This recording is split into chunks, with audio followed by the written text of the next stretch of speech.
Just one other quick announcement. I did this intentionally. I didn't want to do it while the kids were still here because it's one of those challenges that it's similar to a situation when I'm with my kids and someone comes up to me while my kids are within earshot and say, "Hey Joel, do you mind if we give your kids some candy?"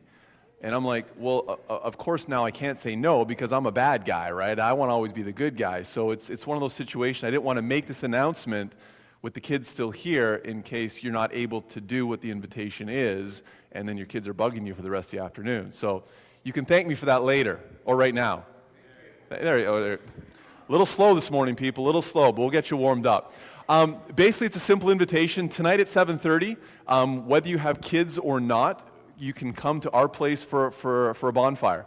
We did this last year, and it's real simple. Just show up with a chair and a stick to roast marshmallows if you like roasting marshmallows. Because my neighbors don't like it when I take down their branches for whatever reason. And if we show up with this many people. So come 7:30, our place. We live at 5 Catherine Street. It's in the south end of Paris. If you don't know where that is, Google it, or come and talk to me after the service, and I'd be happy to let you know. But real simple, real casual. It's going to be just hanging around the fire, eating some marshmallows, and enjoying ourselves. So come anytime after 7:30, and we'll kick you out when it's time to go. So we promise to do that. Well, if you're just joining us this morning, you're probably wondering, or maybe if you've been with us for the last number of weeks, you're wondering, why that list of names? We just read 12 names of individuals, people who were apostles, followers of Jesus, and you think, okay, what is there really to take out of all of that? But we're beginning a series, we started it last week, on looking at the 12 disciples of Jesus, and essentially asking the question, who are these guys?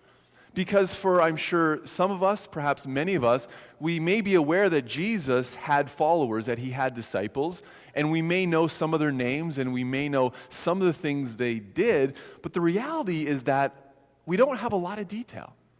We don't have a lot of specifics around who these individuals were. And so we want to spend the next number of weeks getting to know these guys a little bit more, not simply from a historical standpoint, but so that we have a better understanding of how Jesus used them, how Jesus changed them to essentially, as we just heard that song sung, to build his kingdom. I fear one of the dangers that we may have in exploring Jesus is we may read of these individuals in the Bible. We may read of these disciples and these apostles, and we may think of the incredible things that they did, and we may hold them at a higher level. But we fail to go back to the beginning of the story and understand who they were before they met Jesus, who they were while they were living life with Jesus. Because what we begin to quickly find out is that these individuals did not only transform their communities and transform this world in which we live because of their ability, but rather because they were available, because they were willing to be used by God in tremendous ways. And so that's really going to be kind of our theme for the next number of weeks of looking and understanding more and more who these individuals were so that we can begin to glean and take away how God desires to use us in the very same way, to continue to build his kingdom here in these communities in which we live. And so this morning I want to look at two individuals that are actually identified based on what they did before they met Jesus. And I think it's always interesting, it's always important to kind of understand the details that are included in the Bible and perhaps start to ask yourself the question, why was this included? There must have been a reason, because then you can start to kind of read between the lines a little bit and understand more and more as to what's going on. And so this morning I want to look at two individuals, a guy named Matthew and a guy named Simon. Because in the list, if you still remember it vaguely, they're the only two that were identified based on occupation, based on their identity before they met Jesus. Simon, we are told, is or was a zealot. Now, we hear that word zealot and we may think, well, he was really zealous, he was really passionate. But in Jesus' day, A zealot was actually an identification with a political party. And they would have been the far extreme in terms of their dislike, let's just call a spade, their hatred of Rome. Real quick history lesson with Jesus' day is that Israel was an occupied state. The Romans were their conquerors. The Romans told them what to do, how to live, when to pay, where to pay. And so let's just say Israelites did not like the Romans. I mean, imagine Canada was an occupied state and we had to listen to another country determine and dictate how we lived. We probably wouldn't have a great fondness for them. We've seen that throughout the history of the world. We see that taking place in certain parts of the world where certain countries are trying to take over other countries, and it doesn't go well. And so Israel would have been no different. So there was this political movement called the Zealots who despised and disliked the Romans. And it was their mandate, it was their goal to kick the Romans out of Israel any means possible. Violence, if necessary. So they're a real kind of fringe political group that if you were identified with them, you could get in significant trouble. They went so far in their extremism that they believed that if you even paid taxes to the Romans, it was an act of treason against God. So, reading between the lines, I'm assuming these guys, Simon the Zealot, didn't pay their taxes. And you can sit back and think, okay, why did Jesus want a follower like Simon the Zealot? Did he want a little bit of extra passion and a little bit of extra fire? I don't quite think that's the reason. Perhaps he thought, he would be a good person to kind of set the example that he was the one who was coming to overthrow the Romans, and so he wanted to get some of these extremists on board. But as you start to play out the rest of Jesus' ministry, you actually see it didn't go down that path. So the question you ask is, why did Jesus include Simon the Zealot as one of his followers? Hold that thought for a moment, because we're going to hear the story of Matthew, another follower, and try to begin to tie these two guys together.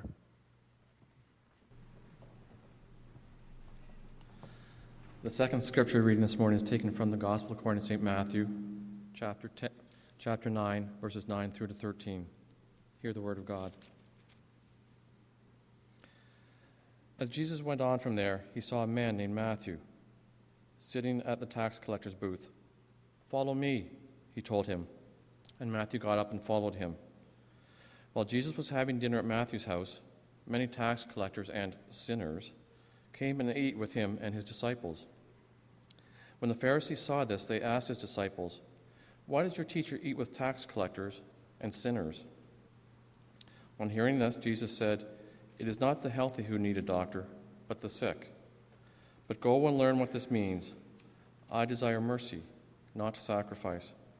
For I have come not to call the righteous, but sinners." Thanks be to God for this, his holy word. And so again, here we see another encounter, and not all the disciples were told what their first encounter with Jesus was, but it's kind of obvious as to why Matthew would have been included, because Matthew is believed to be the writer of the Gospel of Matthew. So he includes his own personal call. He finds it necessary to tell others as to what he was doing, as to how he was living before he met Jesus. So remember, we have Simon the Zealot, hater of Rome, disliker of paying taxes, not liking anyone who would be anywhere associated with Rome, right? We're clear? We got him on this side. We got Matthew, who is essentially seen as sleeping with the enemy, right? He is a tax collector. And I get it right now culturally, we don't like paying taxes. I've yet to find someone who gets out of bed and at the end of April is just like, I am so excited to send this check into the government because I love paying taxes, right? We don't love paying taxes, but we understand the necessity of it. We don't vilify the tax guy, the CRA, as much as maybe in Jesus' day, because there's a slight difference. We pay taxes, and for the most part, taxes bring benefit to our lives, right? Government hopefully uses our taxes well, and I'm not getting into this one this morning. I'm not going down that path. Do not bait me into this. But for benefits, and for benefits within our own community.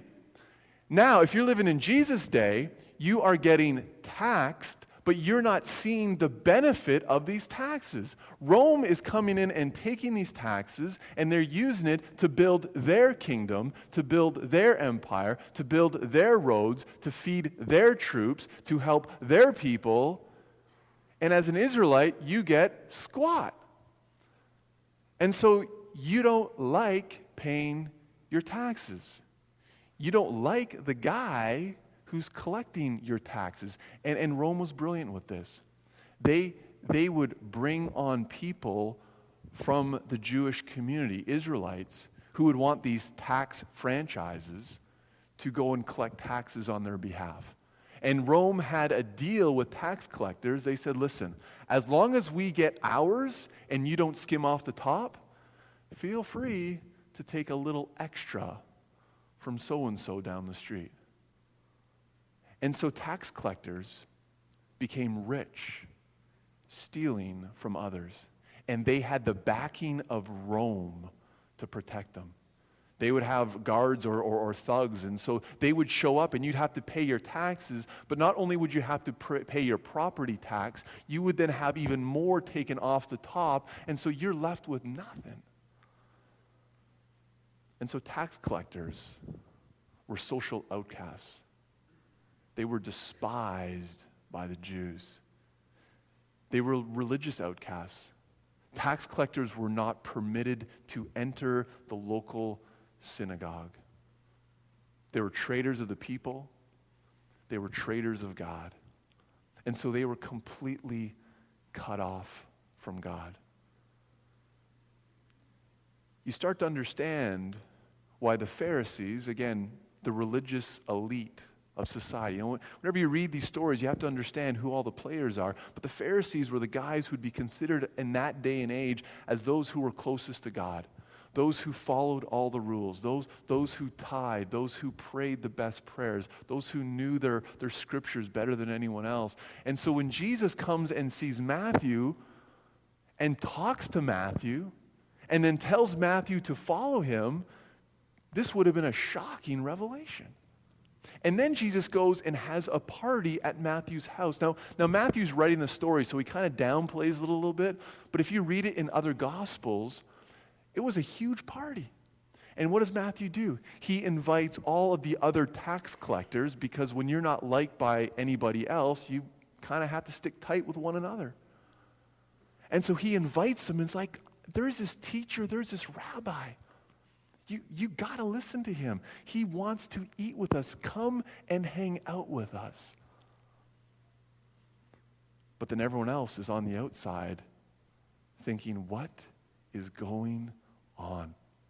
I'm sure we've all been in this situation where we see someone acting in a completely inappropriate fashion, and we want to say something, but we don't. Why? Because we're Canadian and we're polite. We just kind of keep it to ourselves, right? We may go and talk about it later on, or we may think it in our minds, but to actually come out and vocally say, what are you doing? It means you're just completely shocked. And that's what the Pharisees do. They turn to Jesus' disciples. Notice and this is a detail that can't be missed. Notice they ask his disciples, what is your teacher doing? Why is your rabbi eating dinner with tax collectors and sinners? Sinners is just one of them catch-all phrases that just catch all the bottom of the barrel of people. The Pharisees obviously weren't sinners. What's Jesus doing eating with tax collectors and sinners? And the detail that I love is the question was addressed to the disciples, but the disciples didn't answer it. Reading between the lines, here's a couple of options. Maybe because Jesus jumped in so quickly, they couldn't get a word out. I don't like that one. Maybe their answer wasn't as good as what Jesus said, so Matthew kind of scribbled it out and put Jesus' answer in, but I'm not convinced. What I think might have been going on, again, reading between the lines, is when the Pharisees asked the disciples, why is Jesus hanging out with these sinners and tax collectors? The disciples are like, good question. We want to know the answer to that as well. Jesus, what are you doing? Matthew, really? I can just imagine Peter thinking, Jesus, we're local fishermen. We're salt of the earth guys. And these tax guys show up, and they take more than they need. And our family has barely enough to eat. And you want him to hang out with us? I mean, Jesus, I know we're not perfect, but we're better than them. Imagine if Simon was there, what he must have been thinking. He's thinking, fishermen I can tolerate. Tax collectors? No way. And so Jesus responds with these words. We're just going to put it up on the screen. He says, it's not the healthy who need a doctor, but the sick. But go and learn what this means. I desire mercy, not sacrifice. It's in that one statement that it begins to make sense as to what Jesus was doing. We begin to better understand what it means to follow Jesus. Jesus says, listen, it's not the healthy that need a doctor, but the sick. Who are desperate to go see their doctor? It's the individuals who know that they can't fix themselves on their own. They may have tried, they may have waited it out, but now they realize they're in a place of desperation and they need to go and see someone who has a better answer than what they've been finding. You see, Jesus quoted directly from a prophet named Hosea. And so the religious guys questioning Jesus' actions would have understood likely what Jesus was saying. You say Hosea was a prophet that was sent by God to the people to say, listen, you have fallen off the rails. You have turned this relationship into nothing more than rituals and traditions and sacrifices.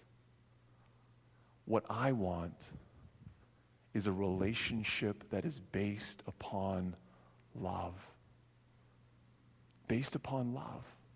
Not a, I have to do this, but I want to do this.